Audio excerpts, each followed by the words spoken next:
Hello and welcome everyone to my YouTube channel Philosophy Simplified. So in today's lecture we are going to discuss about the branches of philosophy, or we can say scope of philosophy. To understand the scope of philosophy or scope of anything, all we have to do is to figure out the problems with which a particular subject deals. So as today we choose to discuss the branches of philosophy or scope of philosophy, so we are going to figure out the problems with which philosophy deals, or philosophical problems that philosophers deals with. No, philosophy is a multi-dimensional subject. Philosophy does not deals with only one aspect of existence. Rather, it covers all the aspect of existence.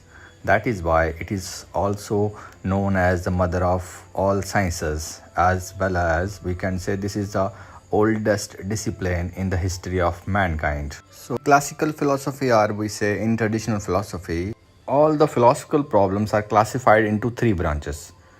Either a problem is metaphysical or epistemological or axiological. What if now we look in the contemporary era? We have diverse branches of philosophy like political philosophy that deals with political problems, social philosophy that deals with social issues, logical positivism. They look at philosophical problems from scientific perspectives. And we have existentialisms, we have philosophy of religions, philosophy of mind, analytic philosophy, and so many, and philosophical traditions. So in today's lecture, we are going to mainly focus on first three branches, the traditional branches, that is metaphysics, epistemology, and axiology. So let's begin with the first branch of philosophy, that is metaphysics. So to understand metaphysics, we have to understand metaphysical problems. So what kind of problems are considered as metaphysical problems? So for that, we have to look at the etymological meaning of the term metaphysics. So the word metaphysics is composed of two Greek words, meta and physics. Meta means beyond and physics means physical world. So the combined word metaphysics stand for beyond the physical world, or in simple words we can say that beyond the sensory experience, because the physical world is accessible to five sense organs, but when it comes to the metaphysical world, it is beyond the sensory experience. So only those things are considered as metaphysicals which lies beyond the phenomena. We have the access to understand the phenomenal world with the help of five sense organs.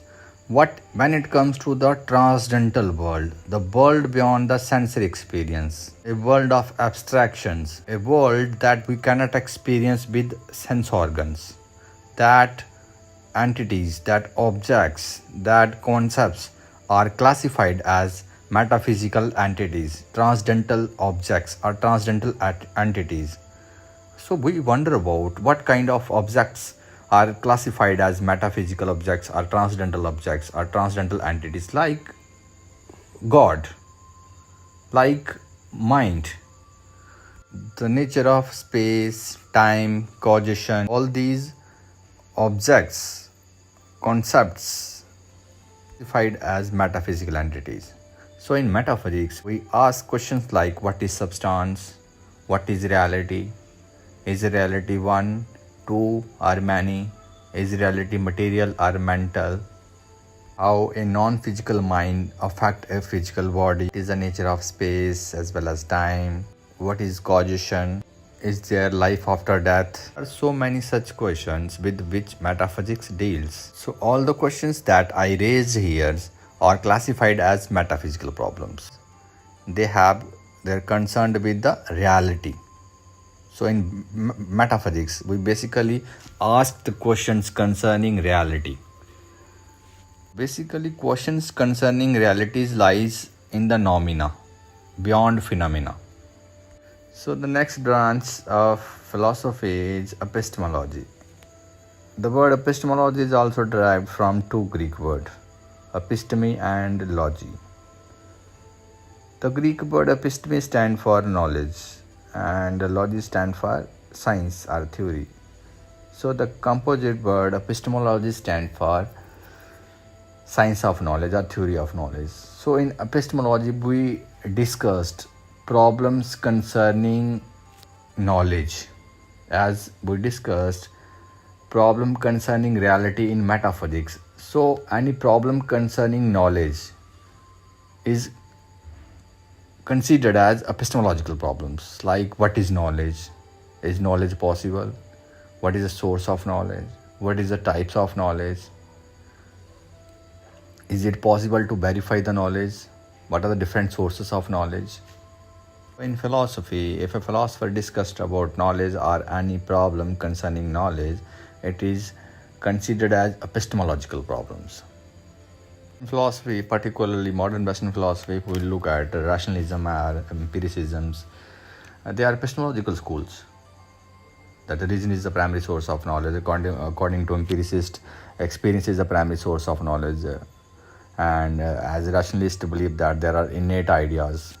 But according to empiricists, there is nothing like innate ideas. So all these problems are considered as epistemological problems. And the most important branch of philosophy is axiology, in which we deals with problem concerning values. The very word axia stand for values. So axiology is also composed of two Greek words, axia and logy. Axia stand for values and logy stand for science. So the combined word axiology stand for science of values. So if we look back in the history of philosophy or history of values, we find the three values, that is truth, good and beauty.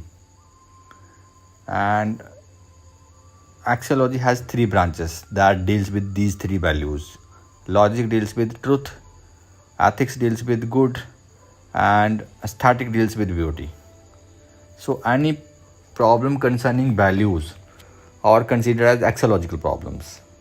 So problem concerning beauties are classified as aesthetic problems. And in the same, problem concerning human conduct, where we ask what to do and what not to do, what is the right thing to do, what is good, what is bad, what is right, what is wrong, what is morality. All these problems revolve around the human conduct. So human conduct is a central point in ethics. Ethics help us to differentiate between good and bad, right and wrong, and what to do and what not to do. Logics deals with truth. To find out truth, we use reasonings, and to express reasonings, we use arguments. And we have two kinds of arguments, deductive arguments and inductive arguments. If we look back at these discussions, but we find that problem concerning reality, problem concerning knowledge, and problem concerning values constitute the very scope of philosophy in classical philosophy. But if we look at the modern time periods, we have philosophers that dealing with political problems, like what is justice, what is equality, what is liberty. They have their opinions on origin of societies, the structure of family. Contemporary philosophy lies existentialism, bears on to understand the human existence, so we can solve the problems faced by the mankind. Possible only when we understand our own existence. If we are not able to figure out our own existence, that who we are, what we really are, then we are not able to find out the solution of so many problems that mankind face. Contemporary trend line analytic philosophy, where philosophers propose that to solve various philosophical problems, we have to critically examine the very structure of language or language itself. That is why it is classified as linguistic philosophy. One of the famous philosophers of analytic traditions, that is Ludwig Wittgenstein, once claimed that the philosophical problem arises when language goes on holidays. So from this quote, we understand that much importance is given to the language itself to understand philosophy or philosophical problems. Earlier, that kind of importance is not given to language. So all these problems with which philosophy deals constitute the very scope of philosophy. Thanks for watching.